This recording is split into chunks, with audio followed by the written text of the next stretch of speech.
হরে কৃষ্ণ। প্রিয় কৃষ্ণ ভক্তবৃন্দ, আশা করি ঈশ্বরের কৃপায় আপনারা সকলেই ভালো আছেন। আজও আমি আপনাদের মাঝে উপস্থিত হয়েছি আরও নতুন কিছু আপনাদের শ্রবণ করানোর উদ্দেশ্যে। তো আসুন শ্রবণ করা যাক।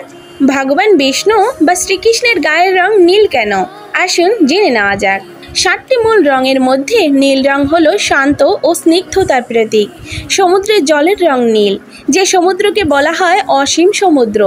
আকাশের রঙও নীল, যে আকাশের কোনো সীমা পরিসীমা নেই। বিষ্ণু হলেন ঈশ্বরের 3টি কার্যকরী রূপের একটির নাম, যার কাজ হলো সৃষ্টিকে পালন করা।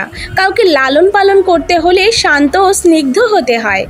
এক কথায় ভদ্র ও ভালো আচরণের হতে হয়, না হলে একটি ছোট্ট বাচ্চা যে সব দিক থেকে অসহায়, সেও তার কাছে থাকতে চায় না বা চাইবেই না। ভদ্র আচরণ অর্থাৎ সুশাসন দিতে না পারলে প্রজাগণ সরকারের ক্ষমতায় রাখতে চায় না বা রাখে না। যদিও সরকার প্রাণপণে চেষ্টা করে ক্ষমতার চেয়ারে টিকে থাকতে, কিন্তু সরকার টিকে থাকবে কিনা সেটা নির্ভর করে জনগণের সাথে তাদের ব্যবহার কীরূপ, জনগণকে তারা কতটা ভালোভাবে রাখতে পারে তার উপর। তার মানে বিষ্ণুর পালনকারী রূপের সাথে তার নীল রঙের বৈশিষ্ট্য, শান্ত ও স্নিগ্ধ রূপের একটা ভারসাম্য রয়েছে। আগেই বলেছি, বিষ্ণু ঈশ্বরের 3টি কার্যকরী রূপের একটির নাম।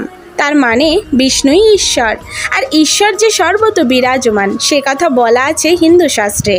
সর্বং খলিদম ব্রহ্ম, এই কথার মাধ্যমে ঈশ্বর সর্বত বিরাজমান, অর্থাৎ ঈশ্বর অসীম।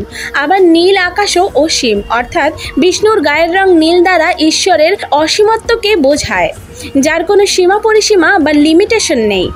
পৃথিবীতে বিষ্ণুর পূর্ণাঙ্গ অবতার হলেন শ্রীকৃষ্ণ, সেই জন্য শ্রীকৃষ্ণের গায়ের রঙও নীল হওয়া দরকার। কিন্তু মানুষের গায়ের রং যেহেতু নীল হয় না, হয় কালো বা ফর্সা, সেহেতু কৃষ্ণের গায়ের রং কালো বা শ্যামলা।